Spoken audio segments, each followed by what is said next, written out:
to talk about using creativity for social justice, and social work has all kinds of alliances to social justice. And if you review your code of ethics, you'll see you're supposed to be doing social justice activism in some ways, in some moments in your career. So for Dr. Budde, Rob here, and Carleen, one of the ways we're going to talk about today doing social justice is using creativity, and it's actually called Creativity Night. And we're going to talk about some of the different parts of it that we consciously develop in the background or are mindful about as we organize, which the audience may not be fully aware of. The people who attend may just think, samosas, that's fun, poetry, like that, art, yum, and they leave. They may not be as conscious as we are of how we've tried to put all these different components into the evening. So maybe you could tell Steven Spielberg over there a little bit about your, what do? You're in English, you tell, they don't know you yet. Okay, You got to okay. introduce yourself. Yeah, so I'm Rob Budde, and I'm first a poet, but I teach creative writing in the English department. And as I've grown up, my teaching and writing has become more and more activated in the activist way as I sort of develop a kind of confidence that I can enter that realm and make a difference and teach students how to empower themselves and also change the world, right? How they can, you know, if they're pissed off about something, that writing and creativity is a way to address that in a very healthy way. And I've seen so many sort of positive results of that. But my connection to Si is one of the connections to Si is through Creativity Night. We've worked on all sorts of things, and a lot of grad students that we've coached together and all sorts of things. But Creativity Night for me is that meeting point where I can bring my creative writing students and they can see how, let's say, art therapy what that might look like, or how creativity that is not, you know, there's kind of a realm of creative writing that is very sort of book centered and publishing centered, and then there's writing and creativity that's more, I would say, on the street, and it's doing things in the moment, and it's connected much more closely to real world lives and dynamics and social dynamics. And that's what Si sort of has taught me to engage with over the years, right? So I can give my students that sort of bookish knowledge of how to get published in a magazine. But also I tell them, well, who cares if you're not, like, who cares if you publish that poem? That's a pretty poem, right? Okay, but it doesn't change the world, right?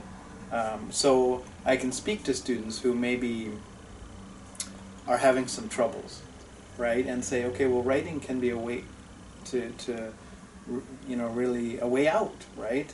And I always tell them the story of me in my early 20s and how writing saved my life, because I was depressed, I was alcoholic, and at one point writing was all I had. I kind of wrote my way out of dying, like I was just going to stop, right? And I tell them that story, all my creative writing classes. And, you know, as, you know, I tell them, you know, writing is something that you can carry with you all the time, and all you need is a paper and a pen, and no one can take that away from you, right? And those ideas, and you don't need anything. You can be in absolute poverty, and you can still write, and you still have that. Yeah.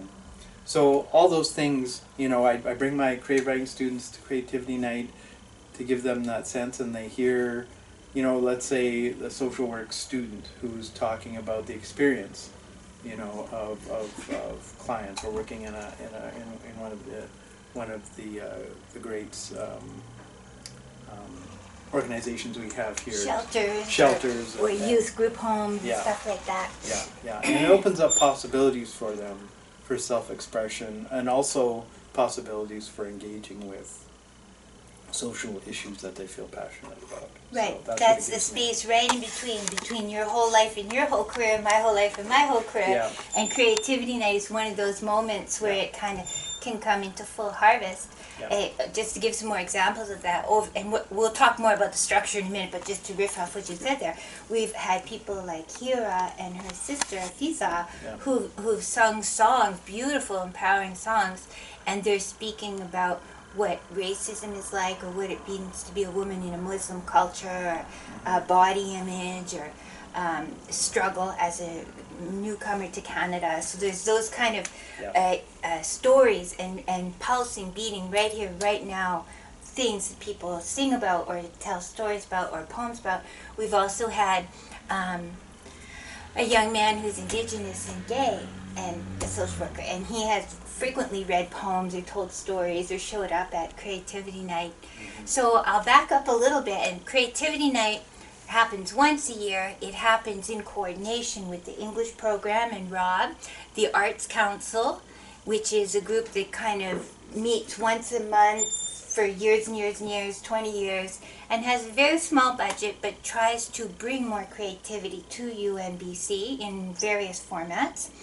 And the Women's Center, where our two students come from every year, and the Social Work Department, and Imagining Women Among Us, which is a group of feminist scholars at UNBC, scholar activists. Inspiring women. Oh, Inspiring Women Among Us, I apologize. And so this is sort of a really ad hoc mashup, kind of who shows up, go, a little bit like if Ed Sullivan's show was anti-racist, anti-classist, anti-homophobic, and it was happening now, it was happening in Prince George, and it was happening at UNBC, it would be this that we're doing. In addition to those kinds of speakers and poets, many of whom have never spoken before in public like this or told their stories before like this, we also set up art for the whole month that Creativity Night happens in. So if Creativity Night is the second Thursday, let's say, of November, then November 1st we have a goal of decorating the whole rotunda with paintings, posters, little cards, buttons, political things, photographs, jokes, dream catchers, any kind of thing that anybody wants to put up. And we usually have some kind of theme, but the theme is very playful and tentative, so it's creativity for social justice, canines for resistance, or cats for resistance, or what did we have this year? Good Men and Unicorns. Good Men and Unicorns, yeah. So do you want to talk a little bit about what it was like helping set up the rotunda? Well, I'm on that. Carlene was a student this year helping me with that, correct? Yeah. I mean, it was awesome. It was a nice experience, I guess, to see that like art doesn't necessarily need to be aesthetically pleasing to be art. Right, it's expressive or potent. Yeah. So it can even be incredibly ugly. We've had one student, I'm thinking of April Henderson, who did her master's in social work, and some of her paintings are huge and they're ugly. And she's been working for years and years and years with youth in the prison system. So she was expressing some of that, and they're gruesome. They're horrific paintings. So that wasn't this year, but that was in, just to give an example of, people would be like, oh shit, what's that? And they're like big scary faces with screams coming out of them and so on. Yep. So yeah, potent is I guess what we're looking for. Expressive. So it doesn't have to be a beautiful flower with lovely stems and leaves, right? Yep. Yeah. It was nice, I guess, to talk to people that like across disciplines. Like a lot of the time in psych or even just in any sort of school, you'll kind of get isolated into your peer group or your cohort, and then you don't really interact with anyone else. So it was nice to be able to talk to social work students, or there was a few like archaeology people and some other people. Yeah. So you could talk across disciplines, and I think the nicest thing was having people that were all there just to appreciate what was being shown to them. Yeah. So rather than any other setting, like a classroom or whatever, where some people, I guess, don't necessarily take it as seriously as they should. Right. You have a bunch of people that are there just because they want to be there. Because they care and they believe in it and they want the world to be a better place. They want that. Versus in class, sometimes people are there to get credentialed or because their mother told them you have to get a degree or work at McDonald's or something like that, right? So Yeah, exactly. So you have a bunch of people that are going to sit there and listen and share, and that kind of makes that experience like you're allowed to be more vulnerable and appreciate things a little bit more in an accepting atmosphere like that. So setting it up too, though, what did that feel like for you when we were organizing and collecting resources and trying to sort of set up, okay, what is good men and unicorns? We were trying to and this was the first time you helped curate a big event like that, or put on the walls all the stuff, right? Yeah, that didn't come until after. The whole time it was basically just a whirlwind of putting things up and putting things here, and I don't know how this fits, but sure, I guess. You just throw some unicorns there, need some sparkle. Yeah. Why don't we have more sparkle over here? Yeah, we're gonna put this leaf here. Why? I don't know. We're just that's needs where that goes. It needs it, yeah. So relying a little bit or learning to experiment a little bit with your own ways of putting something together. Because what is the space? How much wall space might we have there? Too much. It's I don't 20 know. feet by 40 feet? Sure. I would say more like 40 feet by 40. Okay, it's big. It's a big room. Yeah, It takes a lot to fill up that space. Yeah, especially that back hallway. Yes, it does, yeah. So we put all this stuff up at the beginning of the month, and we try to playfully put the theme in there. Part of what I think is a delight that we've kind of evolved into is that I have come to learn, because I teach about incest, rape, wife assault, trauma, femicide, highway of tears, mental illness, abortion, everything sad and tragic. I'm your kid. Woohoo! Right? And what happens is people glaze over. It becomes too painful for some people. So for the people who are experiencing those traumas, it becomes too painful and they start to dissociate. For the people who have no idea and they've only had a happy, sweet, pink life, then whatever. How many statistics will this be on the exam, right? So by kind of rupturing all of that and coming sideways with a joke or a cartoon or a unicorn or the funny little dog ears one year, devil ears we all wore one year, and unicorns this year we wore things for unicorn, right? That it comes sideways and feel like, oh, okay, we're talking about trauma and unicorn ears. What? So they have to stop for a minute and be a little bit startled before they can dissociate or before they can just, will this be on the exam, right? So we decorate this whole space. We used creativity from my students, your students. We put up poems, stories, things we've been collecting for months, napkins that have a unicorn picture, unicorn lights. We had all this stuff. Yeah. And other Straws. years, straws, playfulness, just to kind of mess it up a little bit. And then, so that's up. And then as the month goes on and people look at it and speak to me, I say, oh, add more. If you've got your unicorn or you've got a good man picture, you've got, oh, your son is a good man, put a picture of him up. So it becomes a collective performance piece in a way. I also then, creativity night or after creativity night, I take pictures of the walls of what's up, and then I laminate that, and then the next year I put that up as part of the sort of mashup show of the event. So we have a cumulative 15 or 10 year laminated photo archive, and so they'll come and people will say, oh, there I was 3 years ago, you see, that was me, or that was my cousin, or oh my gosh, I didn't know she was at UMBC at this time, there's my sister-in-law. They can see each other in some of the photos from before. So for me, that's part of trying to put in the idea of solidarity and community and connection.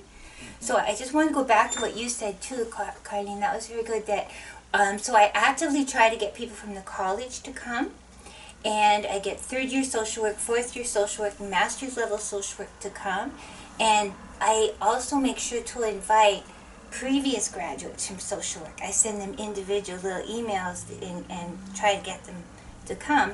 And that gives that sense, too, of continuity. We're all in this together. It's legacy work and solidarity work and lifetime work. And you have, sometimes in the world that we're in, we will never be rich, but we might have comrades. We might have a friend who has a friend who's in the agency over there who can help us to find out, how does this policy really work in the real world? How does this play out? So that idea of not just trying to get people from psychology, women's studies, social work, indigenous studies, English, history, economics, everybody and anybody to attend Creativity Night and to display their work on the walls, but also to present and also to see each other, because we always have the little elves or facilitators and their tasks, the hostesses, the 1950s hostesses or elves. I get them to try for Creativity Night, they're volunteers and they're sort of trained, go around and introduce everybody to everybody, walk them through and get them to look at the walls and talk to them and make sure they get a samosa, make sure they get a little gift, make sure they meet at least one other person. Because that's a micro-political behavior. When people get to meet another person and they know their name and they know a little bit about them. Oh, you're in psychology at UMBC. Oh, you're a graduate. You work at Elizabeth Fry. That gives them a sense of friendship and belonging, and they'll come again next year, right? Because that's very much a micro-political thing. If you leave and you feel nobody noticed you being there and you don't know anybody else, you don't feel an affinity, right? How do you have a connection if that didn't happen? So my elves, as I'll call them, I actually have like 15 minutes of, if it all goes smoothly and well, 15 minutes of elf training, right? Wait, were you part of that in any way, or did you witness me being or somebody getting their elf tasks, or? No, I think I was running around doing stuff and grabbing things from the art room. You had another elf, I guess, that was delegated to do training. I just kind of came and went. Elf training. And you've brought out another part. One of the things we try to do, too, is to have people go to the art room and go to the women's center. So we'll have walkabouts where we get people doing that sort of triangle. And again, there may be people who come to Creativity Nights, maybe men, too, who, have never been to the women's center. So it's an open house night for the women's center. So they would be in there at time, they'll go to the art room, go to the women's center, and the elf who's walking them in that circle is also continually introducing them to other people and so on, right? Here's a pamphlet from the women's center. Here's a pamphlet from Elizabeth Fry. If the student says, or the person says, oh, I'm interested in this dimension of women's issues. So we're doing the connecting between the different years, college, third year, fourth year, master's, the different disciplines, and then people who are already out in the wider community, and people who haven't yet come to UMBC as a student.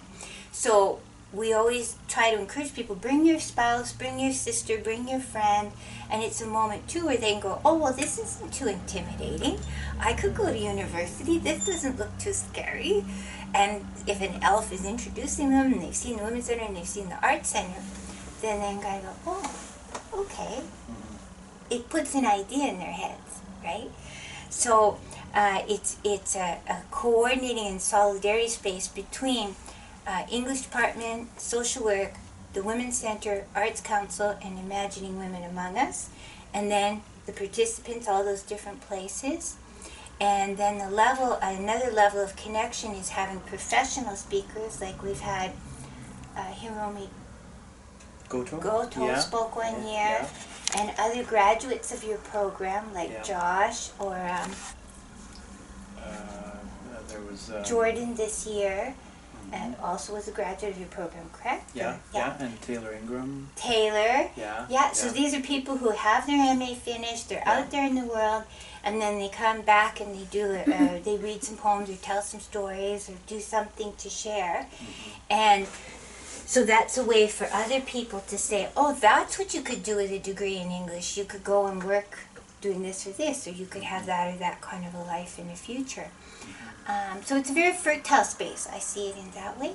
And that that sense of first-time readers and things like that.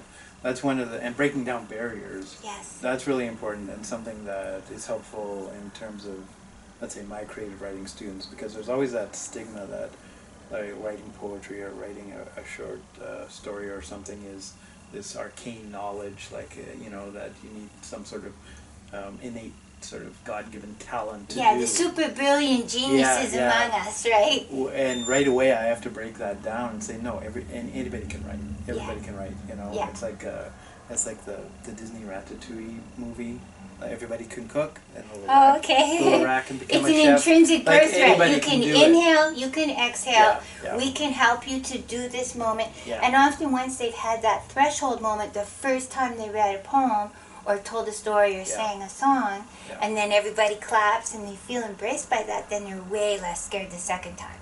Right? I think all of us can think of our first time doing public speaking in some context like that. And then after, even a month later, they see each other on the bus or something, like, oh, I like that poem that you know, or I remember you sang that song, right? In a town like Prince George, one of the things that our viewers may not be fully aware of is that this is a blue-collar town in many ways still. It's meant to be like, or was originally, let's say, designed, as many Canadian towns we were saying earlier, you know, boom-bust economy, and there's the forestry stuff, the roofer people, and then there's the university people, right? And people, I know, coming from a white trash background myself, that poetry was ridiculous. Like, what are you doing that for? That would have been from my family and community of like, what the hell are you doing that for? You should be doing laundry. Go do something useful. Get your dishes done. Don't you have buttons to sew on or something? Clean the fridge. This frou-frou stupid shit, right? And it's the opposite in many ways of a masculine identity, and it's seen as something silly for some people, right? But when they see, oh, this is not only celebrated and affirmed, and you belong here, and you belong to have a voice, you are intrinsically entitled to speak your truths, and you will be embraced and validated and affirmed, and you will feel a little bit of a high for 5 minutes that you did that, your adrenaline rush, and then and also it is potent. It's not some silly frou-frou fluff thing. It's actually quite potent. You can sing a song for Fiza, let's say, or Hira.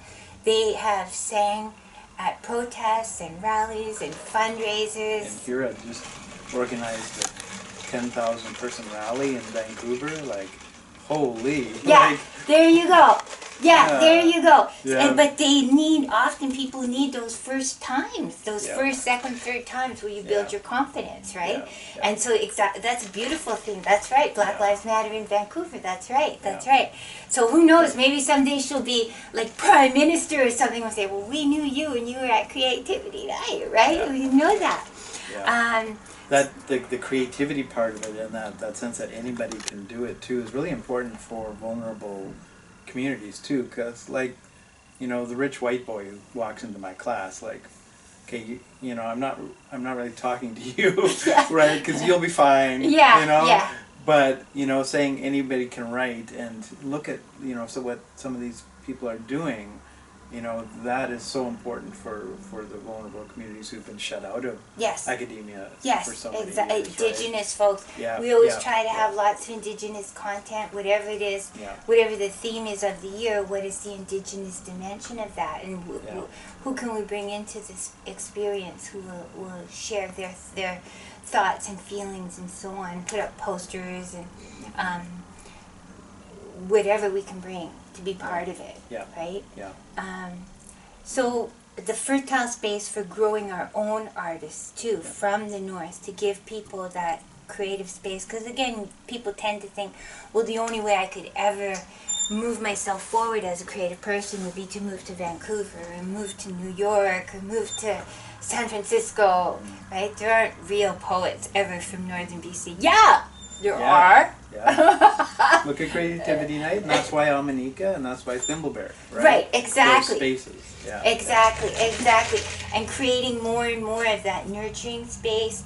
I have a book, and it's called Black Matter, And in that book, he talks about you absolutely must have lots of sort of composted space, lots of fertile soil all across the nation, because you don't know where the next Adele is going to come from, or the next famous people who have like really incredible gifts and skills to share. You could be that soil.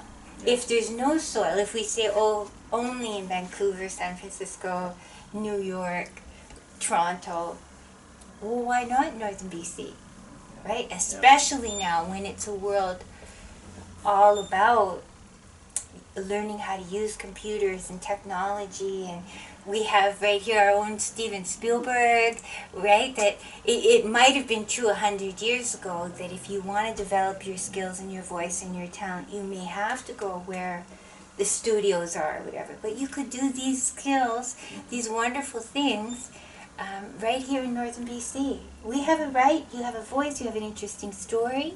The world needs to hear our stories, celebrate them, affirm them, and Creativity Night is one of those places. And it's very, very affordable for UNBC to collectively be offering this. This costs $1,000 a year. We get a budget of about $1,000 a year to spend on food, and everything else is kind of free, and catch as catch can.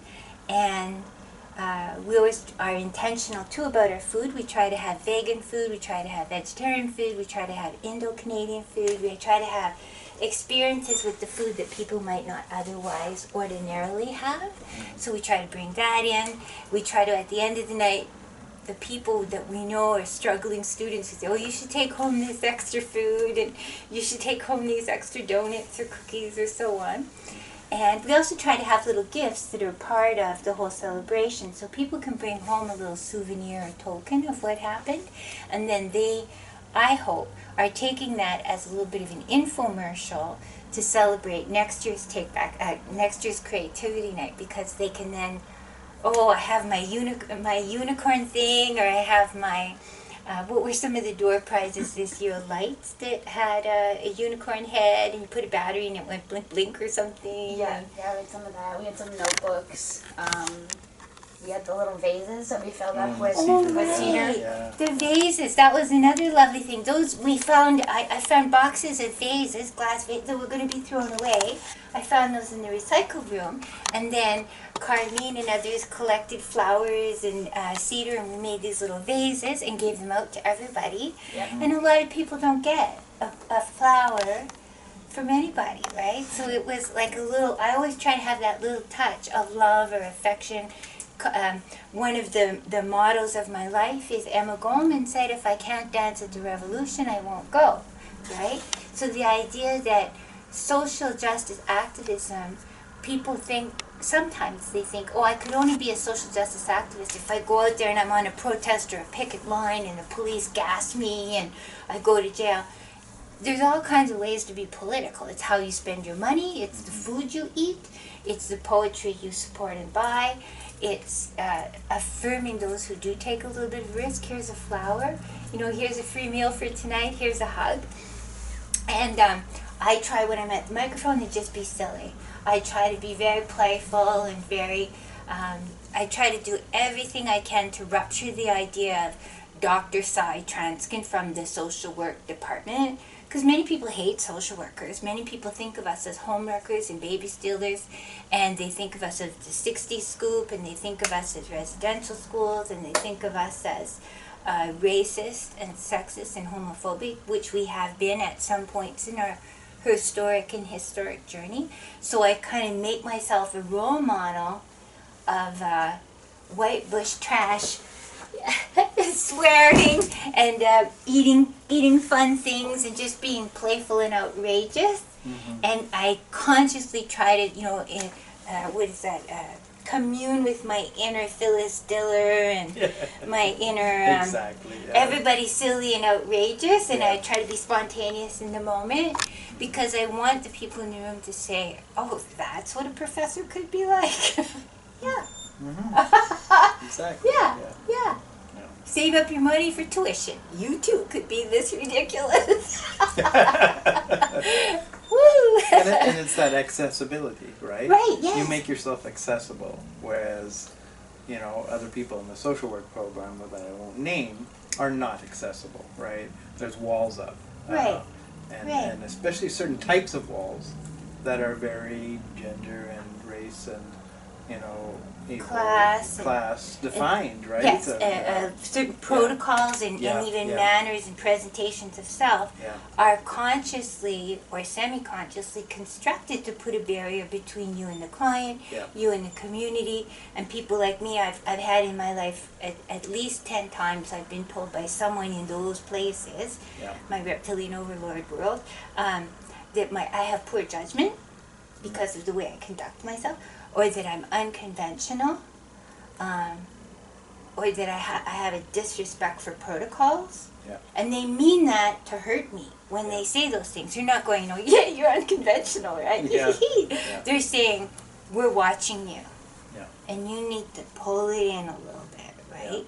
And I'm not sure that I do. I feel like in the moment it hurts when someone says something or does something like that to me, or to my colleagues or comrades or students I care about. Social work is I would say, just my own guess at what I've witnessed and felt, and could maybe pull this to a conclusion before I say too much and get myself in trouble. But that I would say about 80% of social workers that I've met in my lifetime do not want to be social justice activists. What they're looking for is a nice 9-to-5 job with a regular pay, with a dental plan, with clear description of what they're supposed to do and how they're supposed to do it, and so on. Only maybe 20% of us come to the door going, what the fuck? There's shitty things going on all around, you know, incest, rape, wife assault, racism, poverty, homophobia. There's really shitty things going on, and I want to do something about that, right? I'm prepared to take some risks for that. Maybe 80 or 70%, that's not them, right? So I feel very celebratory and protective of that 20%, the Emma Goldmans, the Jane Addams, the Margaret Sanger, who is in a social worker, Bridget Moran, the people who are prepared at least once in their career to get fired. And you have such an important role in social work. I mean, I think I'm lucky in English because my department kind of recognizes my role and you're called the creative person, the creative specialist, right? And a couple times in department meetings, you know, people have said things like, all the herd puppies go to Rob, right? Like, and it's true, right? I get the troubled, I get the B students, I get the stray cats, I get the stray cats, I get those. You know, other people in the department are very sort of straight tie and you know, MLA format, and I'm not. And certain students gravitate to them who like that order, and others gravitate to me. And I think it's the same with social work. But social work just doesn't recognize the importance of you. But I do. And just to, on the record, I want to thank you for creativity. Oh, thank you back. It's such an important space, and your students are so lucky. Future students are so lucky that you've made that space. Thank so you. I just want to say so that. To bring it full circle, so how does this relate to social work with victims of abuse? How does this relate to family counseling? I think that as a self-care strategy, events like Take Back the Night help us maintain our courage and our connection and our clarity to go back and be 9-to-5 practitioners, if that's what you are. It also helps you to get, oh, that's how things could be done. If you want to organize Take Back the Night or International Women's Day or December 6th ceremonies or Black Lives Matter or Gay Pride events or Aboriginal Days, all of these events could be and are already somewhat like Creativity Night, except you're more likely to be rained on because you're outside and we're inside at the Rotunda. But the basic ideas of curating, setting it up, finding your resources, doing your media releases, trying to get speakers, trying to get things sequenced in a way that are going to work, trying to figure out where will we get the food and who's going to serve it and who's going to clean up and all of those things, the task list, let's say. and getting the tone. I've seen this expression lately about tone, that some speakers or politicians are tone deaf, and sometimes this is where you learn the tone. When you go to an event like Creativity Night or Take Back the Night or International Women's Day, there's certain words that are always in fluidity in the community, like a big example lately, Black Lives Matter, and then also Indigenous Lives Matter, but then a few people, or maybe thousands of people, who are tone deaf, they're going, well, all lives matter. Don't say that. Don't say that. Because you're taking the focus away from Black Lives Matter and Indigenous life. You may be coming from a good place and not understanding fully what you just said or did. There's a lot of things where to get your sense of right now, right here in the world that's always in movement, what's the tone, right, of the political moment, and you get it from places like Take Back the Night or International Women's Day. There must be a camera roll. There must be. She's a famous pussycat. Her name is Baby. Or her street name is Princess Bossy Paws. So, any other things we want to throw in here before we conclude this video? Not on mine. I'm good. You good? Thanks. So Creativity Night, show up. Bring your poem, bring your story, bring your art, attend. Bring your kids. Thank you. Thank you, Tuva.